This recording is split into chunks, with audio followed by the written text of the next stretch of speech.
देश मेरा जल रहा है, आग लगी है सीने में, हुक्मरां सब व्यस्त हैं खून गरीब का पीने में, तो राम मंदिर या बाबरी का पक्ष नहीं मैं लाई हूँ, घायल भारत चीख रहा है, चीख सुनाने आई हूँ। परम आदरणीय सभापति महोदय, मंचासीन निर्णायक मंडल समिति एवं उपस्थित मेरे प्यारे साथियों, मैं आरक्षी खुशबू चौहान केंद्रीय रिजर्व पुलिस बल आज सदन की राय से असहमत होते हुए वक्ता विपक्ष में अपने विचार प्रस्तुत करूंगी। महोदय, दर्द हद से तब गुजरने लगता है जब मेरी आंखों के सामने ताज, पुलवामा, छत्तीसगढ़ में शहीद हुए जवानों के शत विशत अधजले शरीर के टुकड़े, रेत के टीलों से ऊपर जाती लाशों के ढेर और कश्मीर की खून से सनी लाल रंग की सड़कों के दृश्य सामने आते हैं। उस पर मेरे प्रतिपक्षी महोदय का कहना ये कि मानवाधिकारों की अनुपालना करते हुए देश से उग्रवाद और आतंकवाद को समाप्त किया जा सकता है। महोदय, अब तो हमारा तिरंगा झंडा भी हमसे ये पूछने लगा है कि क्या बात है भारत, आजकल फहराने से ज्यादा मैं कफन में दफनाने के क्यों काम आ रहा हूँ। महोदय, हृदय तो उस दिन फट गया जब बूढ़ी माँ अपने बेटे के चिथड़ों को देखकर बोली कि साहब, आप तो भर्ती में 1 इंच भी कम नहीं लेते, मैं आधा शरीर कैसे ले लूं।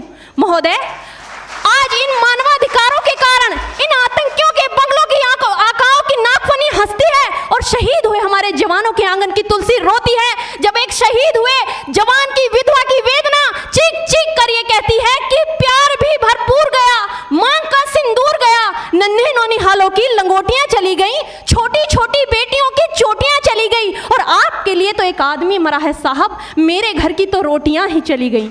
महोदय, किसी भी युद्ध को जीतने के लिए पहल करना सबसे ज्यादा आवश्यक है, क्योंकि इतिहास गवाह है कि पहल करके बड़े बड़े युद्धों के परिणाम बदल दिए गए हैं। परंतु आज मानवाधिकारों के कारण हमारे देश के जवान इस कदर बंधे हुए हैं कि अपनी ड्यूटी पर खड़े होकर भी वो आज पहल करने से डरते हैं, क्योंकि महोदय, भविष्य में उन्हें कटघरे में खड़े होने का डर सता रहा होता है।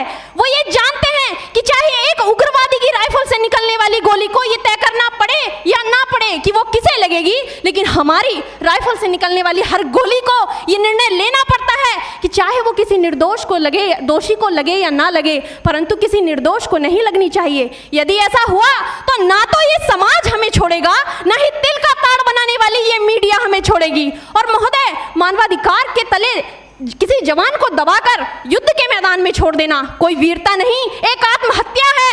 क्योंकि महोदय, फूल को श्रृंगार दो ये मुमकिन नहीं और एक वीर को झनकार दो ये मुमकिन नहीं। जो हाथ बांध दे सेना के, ऐसे मानवाधिकार का पालन संभव नहीं।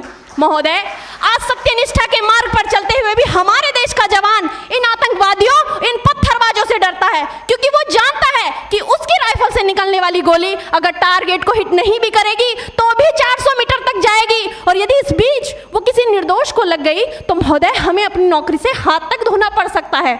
और महोदय, अपनी नौकरी को बचाने की खातिर एक जवान आज ये सोचता है कि चाहे सांप मरे या ना मरे, परंतु लाठी नहीं टूटनी चाहिए, क्योंकि आज हमारे देश के हालात कुछ ऐसे हो गए हैं कि चिरागों को हवाओं में उछाला जा रहा है, हवाओं पर भी रोब डाला जा रहा है। अरे हम ही तो बुनियाद है आंतरिक सुरक्षा की, और आज हमें ही नौकरी से निकाला जा रहा है।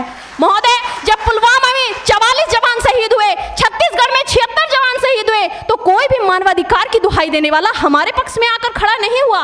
परंतु जब जेएनयू विश्वविद्यालय में एक देशद्रोही के द्वारा भारत तेरे टुकड़े होंगे, अफजल हम शर्मिंदा हैं जैसे देशद्रोही नारे लगते हैं, तो सारे मानवाधिकार के ज्ञाता आकर उसके पक्ष में खड़े हो जाते हैं। तभी तो क्या कहा था उस देशद्रोही ने कि तुम एक अफजल को मारोगे, हर घर से अफजल निकलेगा। तो मैं भारत की बेटी अपनी भारतीय सेना की तरफ से आज ये ऐलान करती हूँ कि उस घर में घुसकर मारेंगे जिस घर से अफजल निकलेगा, वो कोख नहीं पलने देंगे जिस कोख से अफजल निकलेगा। उठो देश के वीर जवानों, तुम सिंह बनकर दहाड़ दो और एक तिरंगा झंडा उस कन्हैया के सीने में गाड़ दो।